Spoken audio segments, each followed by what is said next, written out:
In the decade of 2010, wildfires devastated various parts of California, blanketing much of the west coast with smoke during the summer and autumn.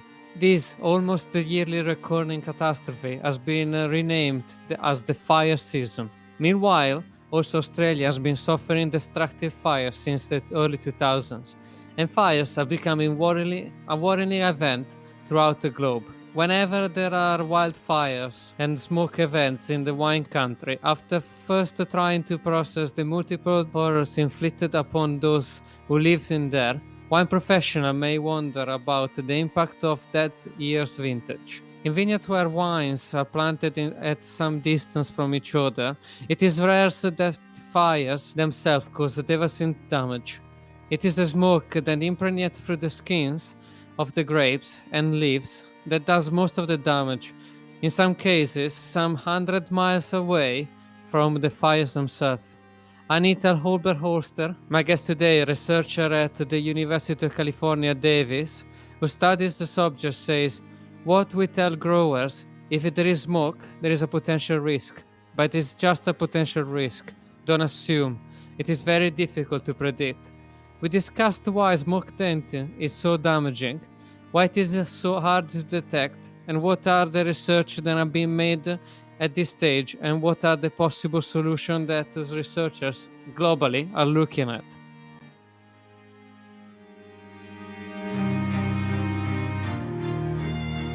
Hi, I'm Mattia Scarpazza, and this is the Looking Into Wine podcast. Wine and winemaking can be complex, but this podcast has a simple mission. We want to give you the skills and tools to harness your passion about wine. Through this series, we will shine a spotlight on some of the different regions, process, and concepts that shape the fascinating world of wine. I hope you enjoy the show and your own journey looking into wine. Welcome to Looking Into Wine. I'm Mattia Scarpazza, and today's guest is the Associate Specialist in Cooperative Extension in Enology for the University of California, UC Davis. During her PhD study, she was involved in the development of the mouthfeel wheel for red wine and investigated the changes in polymetric pigment structure and composition in wine aging. In recent years, she has focused her attention on smoke taint, leading field and laboratory research on the topic. Today, she's here to spotlight incredibly growing concern that is smoke taint. Welcome to the show, Anita Oberholster. Thank you very much. Well done. Thank you. So, Anita, I found on a lot of interesting article on this concerning problem that is smoke taint. One of the staggering figures was that in the last 3 years there was about 3.0 million hectares of fires just in California alone, and that is mind blowing. And but the real problem for wine and wineries is becoming the smoke, because vineyard itself, they don't have so much problem with fires. That is correct. I mean, if a fire gets, last year we had examples of some vineyards being damaged. Obviously, if a fire is fast enough and have enough fuel, it can actually go up to a vineyard and perhaps burn the outer edges of a vineyard, but generally they're pretty good fire breaks. So with smoke, there was some of your quotes, and I think I would like to start from there, that the fact that you're far or closer to the smoke, it doesn't mean that you may or may not affect it. Why is that? This is one of the conundrums, right? People want to know, what's my risk? And it's almost impossible to predict. It depends on so many factors. It depends on topography. It depends on wind direction. I have seen aerial photos where a fire is right next to a vineyard, but all the smoke is going in the opposite direction. That vineyard wasn't impacted, but the one 10 miles away was. So that's the concern. You really do not know. And just because you have smoke doesn't mean you're going to have smoke impact. We know the compounds that cause smoke are very small. You can't see them with the naked eye. What you see in smoke is particulate matter. So we know the fresher the smoke, the higher the risk, and more of these compounds that we call volatile phenols are in the air. They can absorb onto grapes and cause the smoke impact. And the older the smoke gets, we think after 24 hours, the impact or the risk gets less and less and less because these compounds do actually break down quite quickly in the atmosphere. Okay, and so you can have what you can have different levels of thresholds that can affect the a certain vineyards. Or how does a producer know? How can one producer know if has been affected by smoke or not? So at this point in time, everybody needs to do analytical testing. Right? These volatile phenols, you can use GCMS, that's gas chromatography, to measure them. Another complexing factor is when they absorb onto grapes, there's enzymes in the grape that actually attaches to sugars to them. So now you have free forms and you have bound forms. And for the bound forms, you need liquid chromatography, mass spectrometry. So you're talking about advanced analytical techniques to measure these compounds at the microgram per liter level. This is parts per billion level, because they can cause a problem at that level. Now you get a number as a grower, right? Yeah. And you have no idea what that means, because these compounds are naturally present in grapes. Right. And how much is in your grapes naturally depends on where you grow it, what variety you have, the season. So it's like, now you look at this number, it's like, is this normal or is this more than normal? And even if it's more than normal, say you're lucky and you know baseline, basically what is zero, what's normal for your grapes. And most people don't. There's like, okay, so how much more do you need for it actually to result somewhere down the line in a problem in the resulting wine? Okay. You're expecting people to see into the future, basically, and make predictions based on very, very little information. Okay. So have you seen any producer, or are you suggesting to producer to maybe preventively doing some data of taking down some data of not having any problem? We're really trying to promote people, if you see a fire is coming, take a before sample if you can, right? It's not always possible. In years that we don't have smoke and we're keeping our fingers crossed, please go and do these analysis for your grapes. But the thing is, these analysis they cost hundreds of dollars. It's more than $100 per sample. This is not small change. So we are trying to obtain funding so that we can do this for the industry, so that we can say, this region, for these main varieties, this is baseline. Just to give people an idea, something to compare their analysis with, and give them a better idea of risk. Yeah, because at the moment there isn't a proper index. There is nothing you can say you have the problem, you may not have the problem. It's still early days, really. Yeah, I mean, look, if you have a vineyard and you are surrounded by fires, you pretty much know that you're impacted, okay? That's not where the question is. But it's really those that had smoke a few hours after the fire for a day or two. They have no idea. They're borderline. Yeah. Right? And those are the people that, they're pulling their hair out because they don't know what's the right decision to make. Okay. And how does because from my understanding is that the flavor you can't detect by tasting, or you can't detect if you have the smoke. It's only during the fermentation that this compound come out. How does that work? Because I think so you have analytical techniques that tells you something, but you don't always know what. Yeah. So tasting grapes, some people say they can taste it. That's very difficult. You have a lot of sugar, you have a lot of acid. Most of it is bound. It's very difficult. We recommend for people to do small scale fermentations.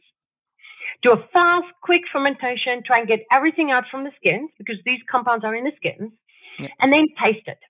Because during the winemaking process, some of the bound gets released, so that helps. Yeah. And also, as you fermenting, the sugars obviously go down. You want a dry wine. It makes it easier. But even these bound compounds, you can actually perceive them. Research has shown that you have bacterial enzymes in your saliva that can actually hydrolyze these bound. And we think that is what gives that distinctive, like, aftertaste. We call it an aftertaste, but it's really a retronasal, right? It's not a taste. And it gives you this, like, ashtray cold campfire character. We think it's from the release of The Bound. Okay. But there's like 20 to 25% of people. That's what the Australians tell me. That they've done a lot of training in their industry. They've had this problem of like 10 years longer than we have. And basically, they found like 20 to 25% of people aren't very sensitive to the smoke taint that we call smoke taint. And they think it may have something to do with saliva composition and not having these enzymes. It's possible. Okay. Well, for me, it's very interesting, and it struck me that you can't really taste it beforehand, and you have to wait, and it's only after you ferment it. And I think that's a big point to stress out. You can't just say, "Oh, I got a Yeah, taste." I mean, it's even more complex than that. Sometimes it doesn't even show up at the end of fermentation. If it's at a really low level, it can sometimes take until after malolactic fermentation. I've seen wines turn smoky 9 months later after fermentation. So this is the problem. It's a very, very complex issue. Okay, and there's, as I said at the beginning, it's growing. It's a growing problem, not only in California, or it's becoming a global problem. We start having problem in Absolutely. Yeah, Greece I and mean, Europe as well. yeah, Europe has been influenced, South Africa, also South America. I know Chile has had large fires impacting their vineyards as well. It's definitely a global problem, and we all have to work together to try and solve this. Yeah, absolutely. And does the time of the fires or the smoke, like from before the horizon or after you harvesting, where does it affect? Does it do anything? Yeah, so the thing is, basically, at this point in time, we're saying if you have a berry, there's risk. We used to say the risk is higher after berry is on, but in the previous harvest season, Australia had the fires really early, and they had vineyards that only had rock hard pea-sized grapes, and they were totally smoke impacted. So now we say if you have a berry, you can be impacted. The only silver lining is the next year you're not impacted. Right? It absorbs on berries and absorbs on leaves. They don't overwinter, so next season you're starting fresh.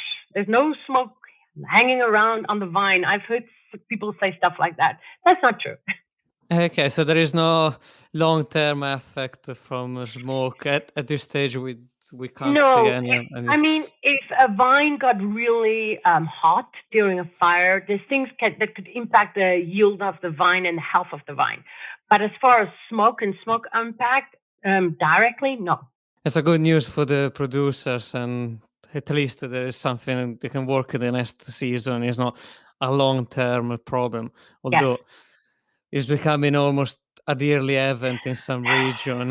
This is the problem, right? It's not a question. I mean, we're talking here in California. It's not a question of if there are going to be fires. It's when are we going to have the fires? Is any work that, prevention of fires, prevention on like wider California? They are trying, I mean, obviously some things you can't prevent, but they're definitely trying to be more prepared, removing a lot of the fuel that's out there. We've had many years of drought, resulting in a lot of dead trees and things like that. So when there's a spark, right, the big fires last year was due to a lightning complex. Lightning just started the fires, and in multiple places. There's so much fuel out there, it just got uncontrolled in a matter of hours. Wow.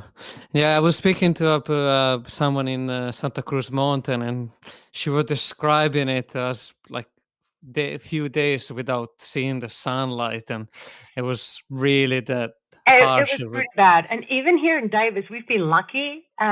We had ash falling. We had soot in our vineyards. For a researcher, it meant that I could do some smoke impact research right on my doorstep and didn't have to try and find access to places that they don't want to give you access to during a wildfire. But sad. I mean, it impacted so many people because we don't have good predictions. This is a sad truth. I think there's a lot of grapes that wasn't picked that could have made great wines. And I think there's a lot of grapes that did get picked that's impacted. Okay. Yeah. And there's people that sit on wine and they go, it's fine now. What do I do? Will it be fine in a year from now? Um, it's very, very difficult. I mean, the industry, they don't want to do anything that's going to impact their brand, right? Yeah, absolutely. Nobody wants to take the risk of putting a wine on the shelf and then a year later, it's not the quality the consumer expects. And so I'm always saying that, I want people to avoid, the industry really, really need the help, right? Uh, COVID was already a big hit, and now the wildfires on top of that. Um, Yeah. Support the wine industry. Trust that that bottle of wine there would only be on the shelf available for you to buy because it's the quality that you would expect. They're so careful. They're really trying to do anything, everything in their power to make sure that that wine is good. Yeah. There's no taint anywhere. In the long term, if you start producing something that is not up there to quality, then it's only the brand suffering the most. I mean, there are people that's trying a gimmick, like a niche market, that would say, okay, this is your barbecue wine. It was impacted by fires. Do you want to try it? That's something different, obviously, right? And most of them would do it from their tasting rooms and stuff like that. People in Washington, D.C. told me there was a restaurant that actually had bottles of wine saying, this would go perfect with your barbecue because it's been impacted. It's really smoky. Because, it's not a health impact. Yeah, It's the same compounds that you get when you put a toaster barrel and you put yeah. wine in a barrel. Especially Americans love oak.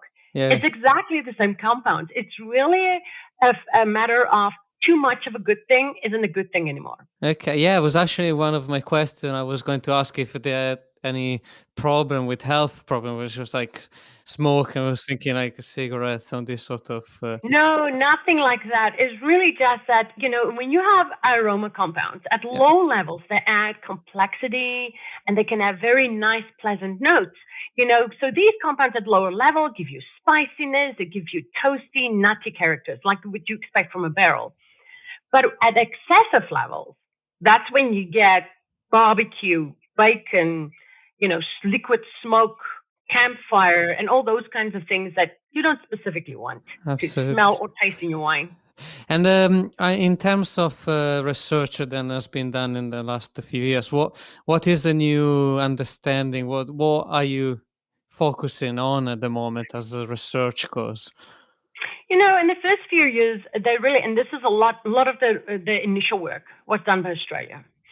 And they basically found that what are the marker compounds? What should we be analyzing in the first place? They found out that, you get bound compounds. So those were all steps forward. They realized when are grapes sensitive or not. What we're really focusing on now is predictive power. Is there some air measurement? We know the air quality index is not a good measurement of smoke taint risk. So can we develop some low-cost sensor, something that you can put in a vineyard and say, yes, you have risk, no, you don't have risk. So that only those that really have risk go and do analysis. Our labs were inundated. There were waiting times for 35 days and more last year during the harvest season. Someone's supposed to pick tomorrow, but they're going to get their results 35 days from now. And it's not the lab's fault. It was just so unprecedented. The areas that were impacted was almost everywhere, right? Everybody had some risk and had to test. So, excuse me. So I would say if we could do that kind of thing, a risk assessment, something that's low cost, that would be great. Fast diagnostic tests, we're looking at fluorescence, spectroscopy, and those kind of things, hyperspectral to see if there's an impact. Looking more in the impact on vine. When do you pull a vine? When do you replace it? If there was heat impact, things like that. But specifically, mitigation. Is there anything that we can do in the vineyard to prevent it from being impacted? Is there something we can spray on the grape, like a barrier that would protect it against the volatile phenols in the air? So far, we haven't seen a lot of success. I think we were trying things that's already out there, already approved to be used on food products. I think we will have to develop something specifically for this issue. Same on wines. You did everything you could, and you still ended up with an impacted wine. What can you do? There are treatments out there that we use for other purposes, like reverse osmosis, spinning cone that usually removes alcohol, and then we have finding agents, right, that we use to remove excess phenolics and things like that. They all work in some way, but they lack specificity. So they will remove the smoke impact compounds, Yeah. but they will also remove some of your positive body, right? Some of Yeah. your positive color, some of your positive aroma compounds. So you remove the smoke, but now you ended up from $100 bottle of wine to a $50 bottle of wine because the impact on overall quality. Yeah. So that's a problem. And secondly, I would say that because they lack specificity, if you have a really high, medium to high impact wine, it probably won't work very well because you're going to have to treat it so much that you're going to end up with a very thin wine with very little aromatics, right? It just won't be worth the investment in cost to Yeah. treat that wine. And this is why, a lot of high end producers wouldn't even consider treating wine. It's not even an option because they only work at the highest quality possible and they know any treatment is going to decrease that quality. Yeah. And so a lot of them opted not to even harvest last year. Yeah, it's good to be quite interesting vintage 2020, very small production because I mean there's so much of it, so many regions. So we had a little bit of a gluttony of wine. Now we had a small harvest. I don't even want to know how much wine was made and is impacted and will never reach the shelves. So it's sort of, yes, now we're sort of in balance again. A lot of people ripped out vines as well. So we're in balance. And part of it, the imbalance was there was a lot of planting that came into production. And also we had a few very high yielding years. And if you have a lot of high yielding years right on top of each other, then you start having too much wine in the market. And is there any specific to grapes? Is there any like varieties that can do better, or does it do white grape do they get affected less? Or there's anything, any idea there? So I think that's something we need to investigate further. A lot that we know is sort of anecdotal from what winemakers are telling us. In general, white grapes will be better because you can make a white grapes in general, for white wines, you have very little skin contact, just enough normally to give you the positive aroma compounds from that varietal. So if you know there's smoke impact, you can make that skin contact very little, right? So you can basically probably do a free run juice, get your aromatics from yeast and other things, and make a pretty good wine, even if it was smoke impacted. For red, there's options like doing a rosé, making a rosé wine, so very little skin contact. But you can't sell a rosé for what you will, for instance, sell a Napa Valley Cabernet Sauvignon. So it's not always a economic, viable option. So there's options. We do things. People are telling me, they think this variety doesn't handle the volatile phenols as well as this one, but we don't really know. I don't know enough from different countries and different regions to know, is that consistent or was it just for that winery in that specific vineyard? We do know that the natural amount of volatile phenols differ a lot. Syrah is known as a variety that has very high concentrations of volatile phenols naturally in the grape, and that's in the resulting wine. It'd be interesting to see. We find that grapes that have a lot of phenolics can make a full-bodied wine. That can help handle volatile phenols because it's sort of a masking effect. Okay, so these volatile phenols, do they work sort of like bounding about sort of like a sulfites? They bound it there, and they after they go full up, everything get exposed. Yeah. So what happens? So it's a little bit more like, I would say, aroma precursors. So a lot of varietal precursors like terpenes, they're actually in the grapes also bound to sugars. And then during fermentation, and we even add enzymes to wine sometimes to increase, especially for whites, to increase the release of the positive volatile compounds. So volatile phenols is a lot like that. They're bound to sugars. And naturally, they hydrolyze because wine has a pH somewhere between 3.2 to 4, right? That's actually quite acidic. So it just naturally happens. So it's more like, I would say, aroma precursor. And naturally, in a wine, in a grape that wasn't smoke impacted, that would happen, but the levels would be so low that it will never result in a problem. Even if you have a variety that has a lot of natural volatile phenols and you give it new oak for 2 years, it will never result in a smoke impacted wine, Okay. even though it has pretty high volatile phenols. So we do think that maybe some other compounds that we're still missing Okay. that may cause, we don't think that research is totally done. Yeah. Perhaps there's some other matrix impacts. The matrix is everything else, everything that you're not looking at. That's also causing this problem because it's very interesting. You can look at two wines, Yeah. and the marker compounds we analyze, they have the same amount, and it expresses totally different because the phenolics in there, the green character, the fruity characters, everything influence the expression of these volatile phenols. So depending on the wine matrix, the same amount of volatile phenols may or may not be a problem. Or may express like bacon or may express like campfire. Okay, and that's just to understand, does the origin of the fires or the smoke change, like oak or I don't know other types of fires?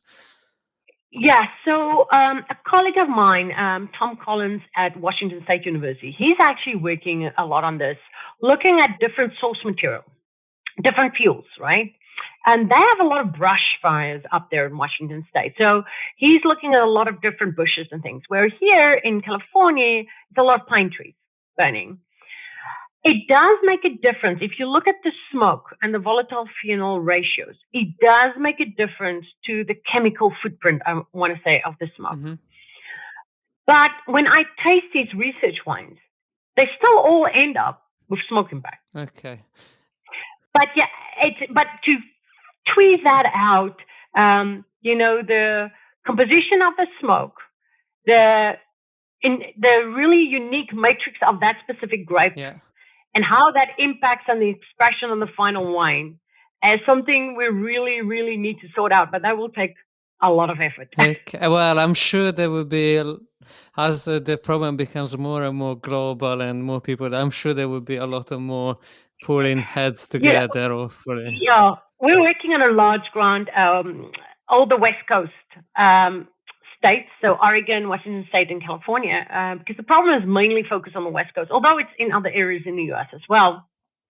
But 95% of all grapes are produced in the West Coast.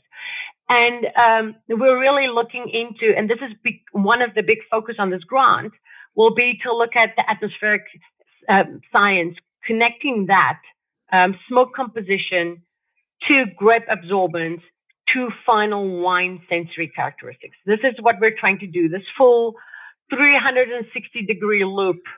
So ask me in 5 years. Absolutely. I was going to say I'm going to try to keep updated with the what's happening, and probably in a few years when we know more about, I would be very interested to see what we developed, even if it's a shorter episode or something, just a short chat to see where we had, and hopefully we will find a better solution and some chemical products, some chemicals to put on the grapes, or some more work done on in the wineries, and hopefully we will find a solution for this, because it's not sustainable in the long term, losing vintages after vintages, and it's not, because it's going to change some balances. Yeah, I mean, I think this is the frustrating part of research. It's really slow. Robust, thorough research takes a long time.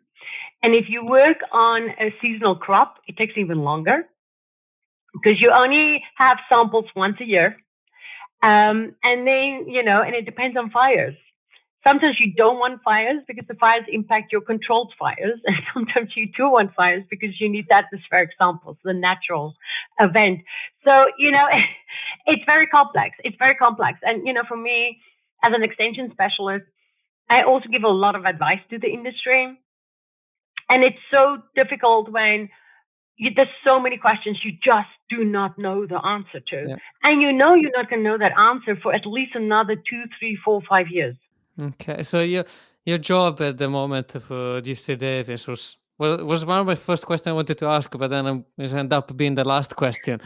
What is it then you do for UC Davis? What is your role? So I'm a little bit like a state-funded consultant for the wine industry. So 50% of my work is about applied research.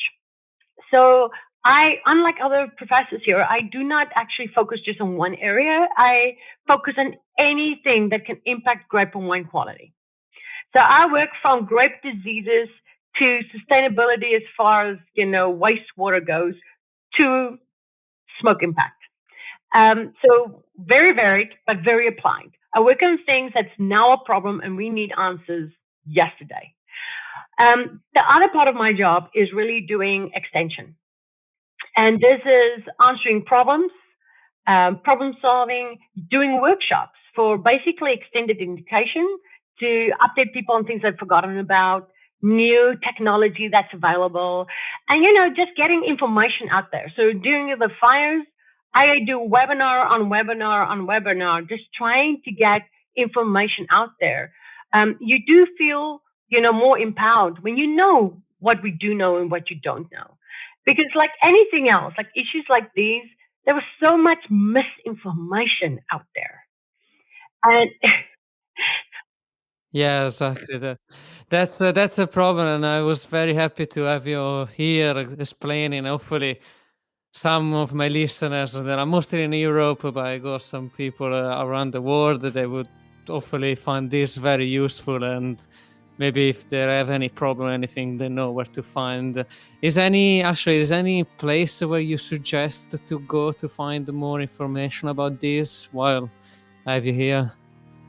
so on our website, our Viticulture Enology website, we have a page that's focused on wildfires, and we link to a lot of other information, and some of my own information is on there as well. Then the Australian Wine Research Institute also have a page that's specifically dedicated to wildfire-related information as far as grapevines and wines go.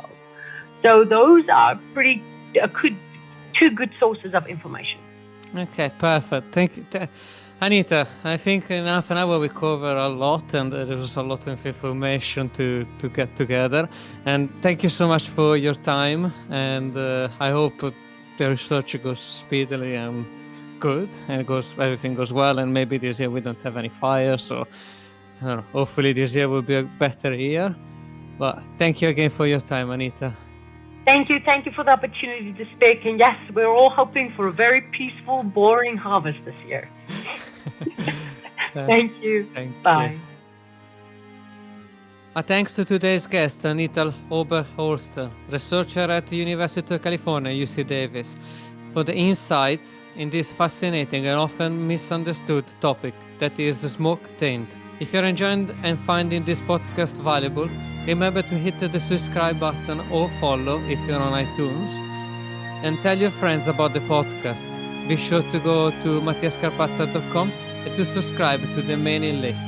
You can find Looking Into Wine on Apple Podcasts, Spotify, Amazon Music, and every major listening app. If you're enjoying the podcast, you can donate on mattiascarpazza.com. Music produced by Samuele Di Nardo, editing and mastering by Tommaso Ascoli. In South Dakota, we're looking forward to exploring new roads and wide open spaces. When you're ready to travel, go great places. Learn more at travelsouthdakota.com. Anyone can be ready for back to school, but with Staples Connect, you can be more than ready. Like, I got everything from my classroom and saved a ton ready. We've got more backpacks, more pens, and more supplies than you ever thought possible. So double knot your shoes, gas up the minivan, and smear war paint on your face. Staples has everything you need and more for the new school year. Let's do this. Just visit your nearest Staples store or go to staplesconnect.com for inspiration.